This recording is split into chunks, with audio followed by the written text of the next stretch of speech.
ঐতিহাসিক গণঅভ্যুত্থান সৃষ্টি করেছে।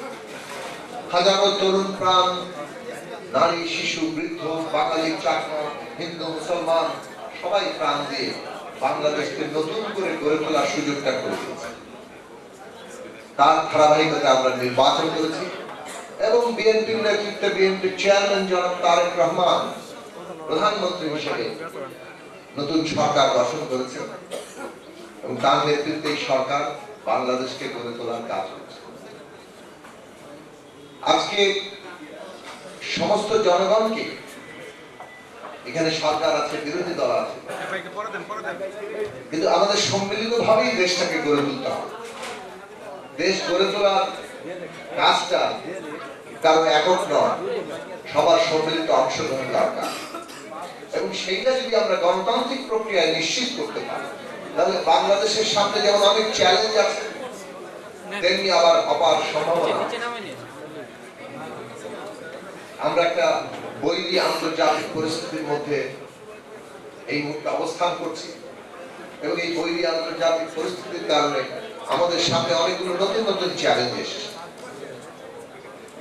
সবাই আপনারা এগুলো জানেন, জ্বালানি তেল থেকে শুরু করে আমদানি, নানা কিছু মানুষের জীবনযাপনকে ব্যাপকভাবে প্রভাবিত করে। এই মুহূর্তে আমাদের দরকার ধৈর্য এবং আমাদের ঐক্য।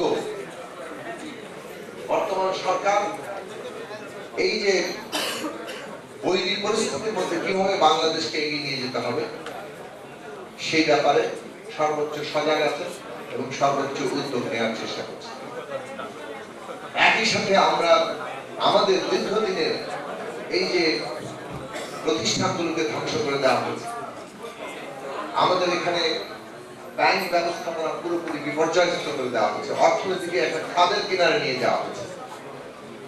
এই অবস্থা থেকে কিভাবে বাংলাদেশকে আবার আমরা একটা উন্নতির দিকে নিয়ে যাব, কিভাবে একটা বিকশিত অর্থনীতির দিকে নিয়ে যাব, কিভাবে ব্যাংক সহ পুরো আর্থিক ব্যবস্থার করে মানুষের আস্থা তৈরি হবে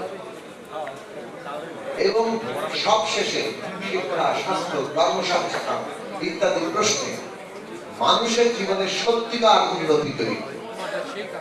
উন্নতি মানে রাস্তাঘাটের স্থাপনা নয়, শেষ পর্যন্ত প্রত্যেকটি নাগরিকের জীবনে উন্নতির কি পরিবর্তন আনলো সেটাই হবে প্রধান বিচার্য।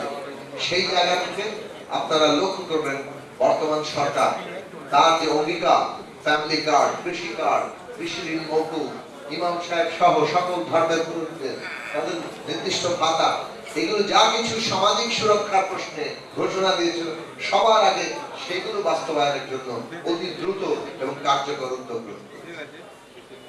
তাহলে মানুষকে স্বস্তি দেওয়া, সেইটা হচ্ছে সরকারের প্রথম লক্ষ্য এবং এর মধ্য দিয়ে কিভাবে একটা দীর্ঘমেয়াদী, স্বল্পমেয়াদী, মধ্যমেয়াদী, দীর্ঘমেয়াদী পরিকল্পনার মধ্য দিয়ে আমাদের দেশটাকে পরিবর্তন করা যায়, সেইটাই সরকার চেষ্টা করছে।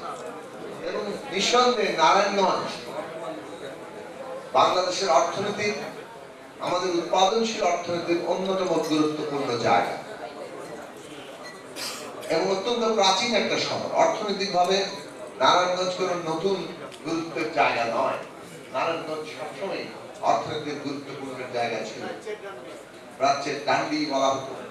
সেই তুলনায় নারায়ণগঞ্জের যে পরিবর্তন পাওয়া সেই পরিবর্তনগুলো হয়নি। আমরা এখানে দেখেছি যে একদিকে ফ্যাসিস্ট শাসন, অন্যদিকে রাজনৈতিক দ্বন্দ্ব, খুনোখুনি, কিভাবে তকির মতো একজন নিষ্পাপ শিশুকে হত্যা করা হয়, এইরকম একটা ত্রাসের রাজত্বের শহরে পরিণত করা হয়েছে। অথচ নারায়ণগঞ্জ ঢাকার পাশেই অন্যতম গুরুত্বপূর্ণ শহর হিসেবে এর বিরাট যে সম্ভাবনার জায়গা রয়েছে, এখানে শিক্ষার একটা বিরাট কেন্দ্র হতে পারত। দুর্ভাগ্যক্রমে কোনো ভালো শিক্ষা প্রতিষ্ঠান নারায়ণগঞ্জে তৈরি, নারায়ণগঞ্জে একটা ভালো হাসপাতাল শিক্ষক নেই এবং এর জন্য অনেকবার আমরা বহুবার এখানে নারায়ণগঞ্জে এসেছি, সবার সমাবেশে বক্তব্য রেখেছি, মিছিল করেছি, ততবারই আমাদের নেতৃবৃন্দ বলেছেন, অন্যান্য দলের নেতৃবৃন্দ বলেছেন যেখানে একটা ঠিক মতো হাসপাতাল নেই। তো এই যে বাস্তবতা কিংবা শহরের ট্রাফিক ব্যবস্থাপনা, এই সব বিষয়গুলো নারায়ণগঞ্জের যারা নেতৃবৃন্দ আছেন আপনারা সিটি কর্পোরেশনের নতুন প্রশাসক নিয়োগ হয়েছে।